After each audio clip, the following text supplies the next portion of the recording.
Okay. In Masechet Soferim, chapter 18, Halacha Daled, we start reading the halachot of Tisha B'Av and how the reading was done. It says here that they would read Megillat Echa either at night or in the morning, the Book of Lamentations, either in the evening or in the morning. Today, we read it both in the evening and the morning. It also says here that they used to translate it because they wanted everybody to understand.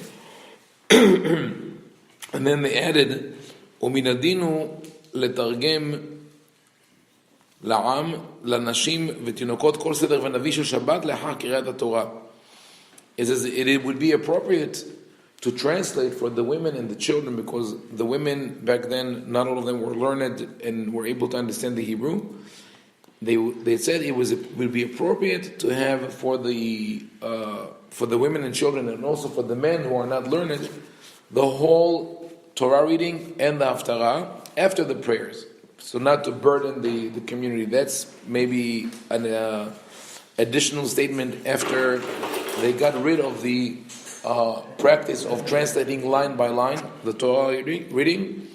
So they said it would be a good thing to do, to have sort of a second minyan, or today people call an alternative minyan or a family minyan. Just have the women and children sit together with men. They all sit together and they listen to the translation.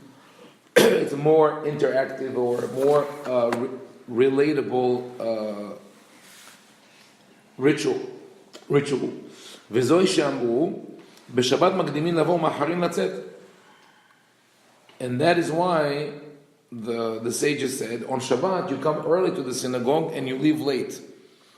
Which we do here. I mean, it's relatively, if you ask other people, I know some synagogues where they want to come and spend in the synagogue on Shabbat no more than 2 hours, 2.5 hours tops. To come at 8:30, leave at 12:30 or 1, wow, it's like we spend half a day in the synagogue.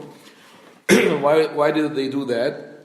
מקדימים לבוא כדי לקרוא קריאת שמע כוותיקים עם הנצח חמה, which don't do. They wanted to come early and read קריאת שמע at sunrise. ומאחרים לצאת כדי שישמעו פירוש על הסדר. But they would stay late because they would listen to the whole translation of the whole parasha and the haftarah. אבל ביום טוב מאחרים לבוא וממהרים לצאת. But on Yom Tov, people come late and leave early. Why? מאחרים לבוא שהם צריכים לתקן מאכל של יום. They come late because they have to cook, they have to make food for that day. We have to consider ourselves lucky that we have refrigerators and means of preserving food for a couple of days. They didn't have it back then. וממהרים לצאת שאינו מן הדין לפרש להם, and they would leave early because it was not appropriate to do a prolonged prayer on Yom Tov, and so they would not translate to Aramaic or to the spoken language. The Amrinan Rav lo mokeh amoram yomat hava lechavre. Even the rabbi who used to give a long speech and class on Shabbat would not do it on Yom Tov. They understood that Yom Tov, the holiday, is dedicated for relaxation and to be with the family and celebrating, and less to Torah study. That is on Shabbat. וכן היה מנהג טוב בירושלים. Now they go back to the issue of the fast. וכן היה מנהג טוב בירושלים להתענות ביניהם ובנותיהם הקטנים ביום צום. The practice of the people of Yerushalayim was to have the children fast on a fast day בין 11 שנה עד עצם היום בין 12 שנה עד עצם היום ובין 12 שנה להשלים. On a fast day, when he's 11 up to midday, and when he turns 12, להשלים, try to push him all the way to the end. ואחר כך סובלו ומקרבו לפני כל זקן וזקן, and then the father carries the child and brings him to all the elders of the community כדי לברכו, לחזקו ולהתפלל עליו שיזכה בתורה ומעשים טובים. So the elders will bless the child to grow, as we say today, Torah, mitzvot, מעשים טובים, Torah, etc. Any problem with this statement here? The father carries the child and brings him to we're talking about 11, 12-year-old. Why do you have to carry the child? Right? Unless you say that after the fast day, this child has fainted, they can't, right? It's a problem. So the original text of this halacha is found in the Tosefta of Masechet Hagigah. Tosefta is the Mishnayot that were not included in the Mishnah by Rabbi Nasi. And there, it doesn't say 11 years old or 12 years old, but rather it says Mehancho Lifnei Shana Velifnei Shnatayim. A year and 2 years before or early. The Hebrew is questionable. So and that comes at the heels of a whole discussion there that says, when is the right age to get your child, to start your child on certain mitzvot? So today it seems very clear to us, when is the time to start the kid on a certain mitzvah? 13 for a boy, 12 for a girl, right? Everybody agrees on that. Almost everybody. There are some communities today that wanted to have equality, so they have boys and girls at 13. That's interesting because that's the one place where the rabbis, the halacha, recognizes the superiority of women over men and says that they mature earlier than men, therefore they should celebrate by mitzvah at 12. However, you go back to the Gemara was not clear on that. There was a dispute in the Gemara. What is the right age of maturity and of legal responsibility for boys and girls? And it was originally regarding the issue of nedarim, of vows. Because to make a vow, you have to be an adult. How do you know if the child is mature enough to make his or her vow valid?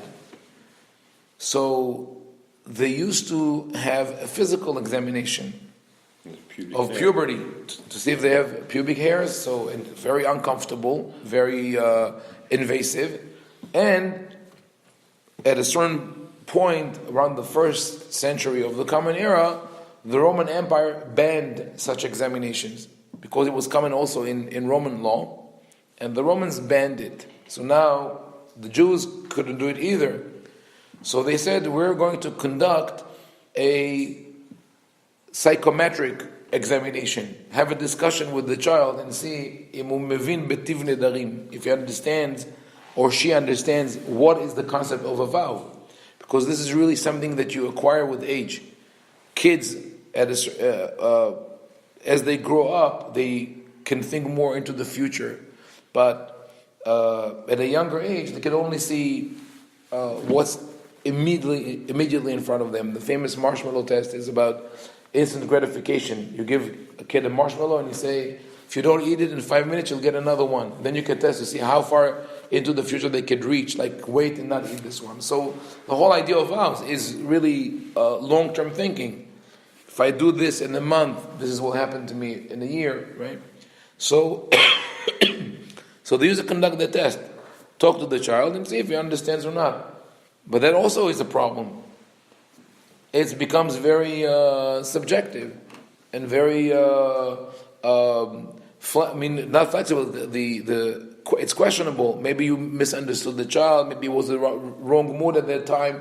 Couldn't answer your question. How do you know if it's valid or not? And sometimes those vows had major legal implications. So the rabbi said, let's set a time, a fixed age that will be applicable to all. And they had a dispute. Some said it would be 12 for a boy and 13 for girls. And others said, no, it would be the opposite. 13 for boys and 12 for girls. And eventually that opinion prevailed and everybody accepted the age of bar mitzvah. And bar mitzvah is 12 for girls and 13 for boys. Now, when we go back to this Tosefta I mentioned, Hagigah, the Mishnah, it says this: Katan hayodea lena'anea hayav belulav. When a young child knows how to shake the lulav, his father should get him a lulav for Sukkot. Katan hayodea lishmor gufo betahara. If he knows how to keep his body clean, he has to put on tefillin. If once he knows how to read, he should read the Shema. Once he's able to walk, he should do the pilgrimage and go to Yerushalayim, etc. He should mean chayav or... Oh, so exactly the point. So there's a long discussion that doesn't belong here. I'm a little bit out of the scope of that discussion, but the legal literature, the halakha literature, always reviews things in retrospect based on what you do now. So once the halakha was established that bar mitzvah is at the age of 13, they look back at this Mishnah and say, wait a second, it doesn't work. You tell me that katana yodali hayav b'tefillin, that once he can keep his body clean, he has to put on tefillin, but it could be 7 for one kid and 8 or 10 or 12 for another. So they went back to that, and like Matya said, it's not hayav, it doesn't really mean obligated.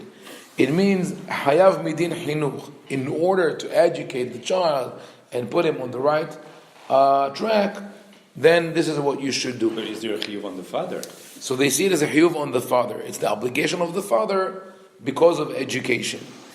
The problem with that interpretation is that within that debate of what kind of mitzvot the father has to do for the child, there's one example is the question of sitting in the sukkah. From what age does a child have to be in the sukkah? So that if it's from the age of bar mitzvah, then before 13 he doesn't have to sit in the sukkah. But the Mishnah says in Masechet Sukkah, Katan she'eno tzarich le'imo, if once a child does not need his mother, maybe he could be independent of her, he has to be in the sukkah. And people say it's because of chinuch, it's because of education, that we understand. However, that's the opinion of Hillel. According to Shammai, who was the opponent of Hillel, according to Shammai, it says, the Mishnah tells the story, מעשה וילדה כלתו של שמאי, ופיחת את המעזיבה, וסיכך על גבי התקרה בשביל הקטן. There was one year when the daughter-in-law of Shammai gave birth on Sukkot. It happens, children are born on Sukkot. I was born on Sukkot. I was born on Sukkot. Okay, good. So your daughter was born on the same date, but I don't know if it's a Sukkot. Okay, so we have three people who here were born on Sukkot. Okay, Semi missed Sukkot by one day. They have Simchat Torah. Okay, but so we were like those kids, right? My mother gives birth on Sukkot. She comes back home. Do I have to be in the sukkah? No. Does the concept of chinuch apply here? That the father must educate the child and put him in the sukkah? No, because the baby, the newborn baby, will have no recollection of him being in the sukkah. However, the Mishnah says, Shammai. What was Shammai's profession? Anyone remembers? What was his? He was a scholar, but he worked to make a living. He worked in construction. Yes, it's the famous story that the man came to Shammai and says, "Will you convert me to Judaism, but under the condition that you teach me the whole Torah standing on one foot?" What did he do? The Mishnah says, "Dehafo be'amat binyan shebeyado." He took the yardstick and he pushed him. Why was he holding the yardstick? It's amata binyan. It's a yardstick with which he measured the distance between the walls to put to lay the bricks. So if you work in construction, good news, you could be Shammai. So what was the profession of Hillel? Hillel was chotev aitzim. He used to cut wood, chop wood, and sell it, and with that he would. He came from Babylonia to Eretz Israel. He came from Babylonia to Eretz Israel. Hillel, his opponent, to be a scholar and to make a living. He used to chop wood and sell it for as firewood. Anyway, so Shammai is a builder, so he had no problem to removing the ceiling. They used to have planks. Wooden planks. On top they would put a mat and cover it with plaster, and that would hold the ceiling. So he opened the whole thing and he put schach on top. Bishvil katan, for the kid. So now the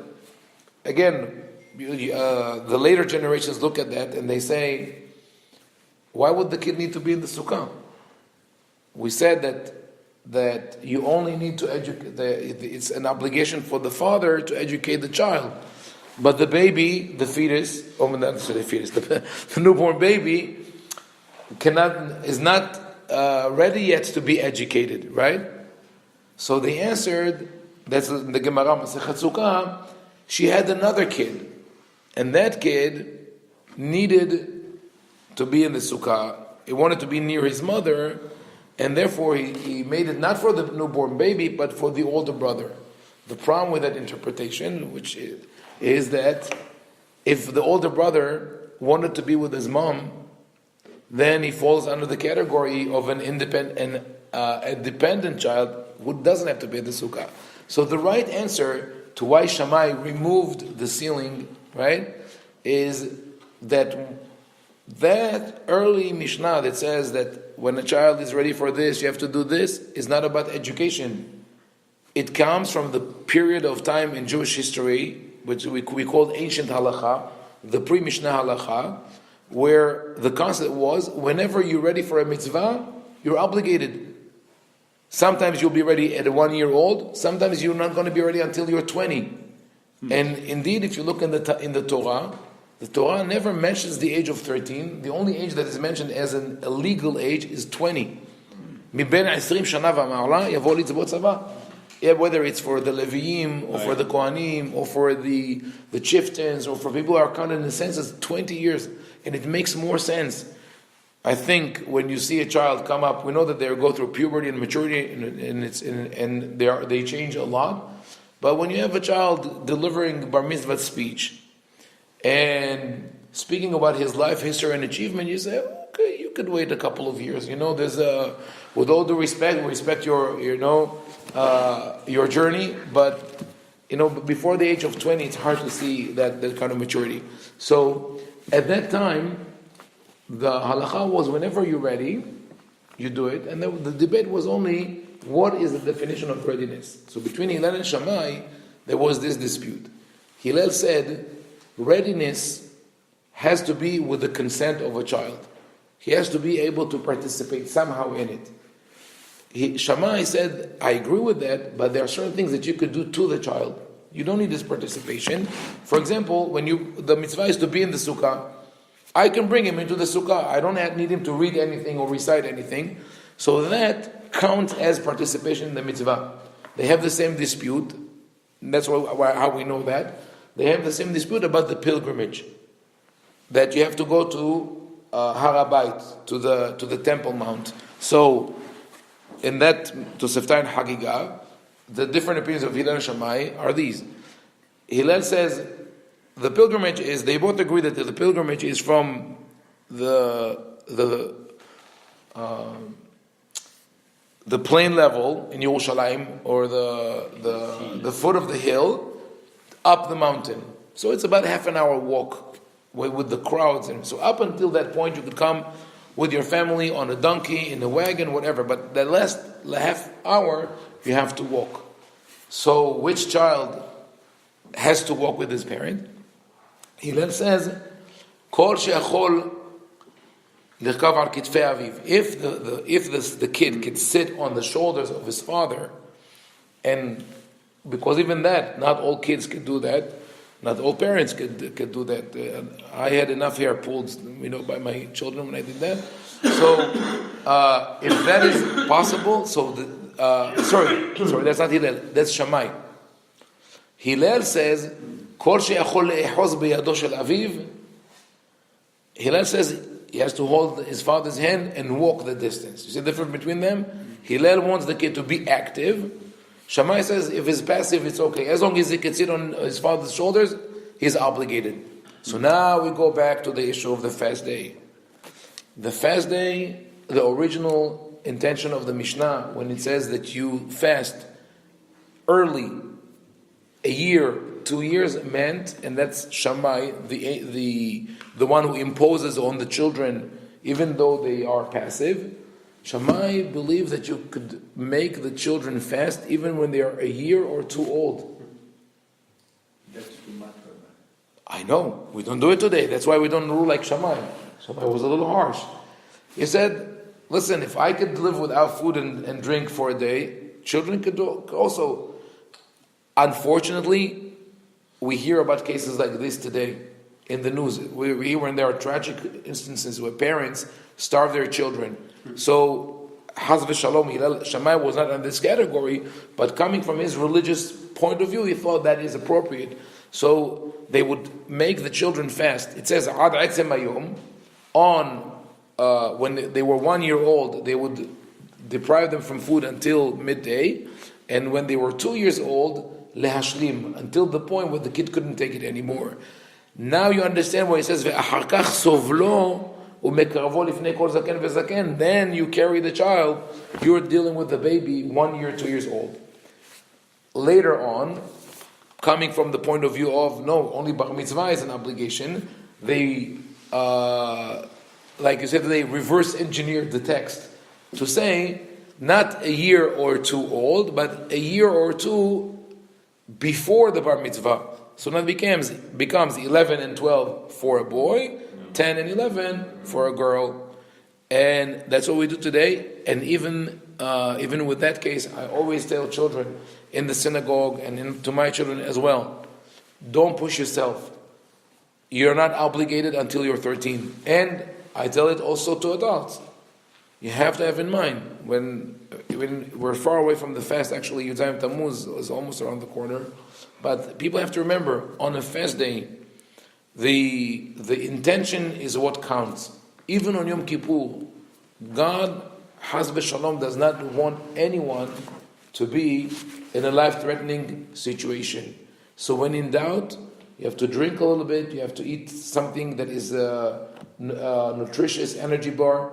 There are stories about great rabbis who I forgot the name of which Admor it was, one of the, I think it's the Rebbe of Ruzhin, Rabbi Yisrael of Ruzhin. I think he was the one who insisted on fasting in the last year of his life. It was in his 50s and the doctors told him not to fast. He hid the fact from his wife. He fasted and he suffered a collapse of his system and he died shortly after that. This is not what God wants. One has to be always make sure that you are aware of your health. The language that he uses, sovlo, can also makes him suffer. Yeah, also interesting, right? Sovlo also means to make suffer, but literally sabal is to carry. Yeah. Baruch. One of the busiest days for the emergency, for the ambulances in Brooklyn has always been Kippur. Kippur and Motzei Kippur, yes. You have to be very careful with it. Baruch Adonai le'olam, amen ve'amen.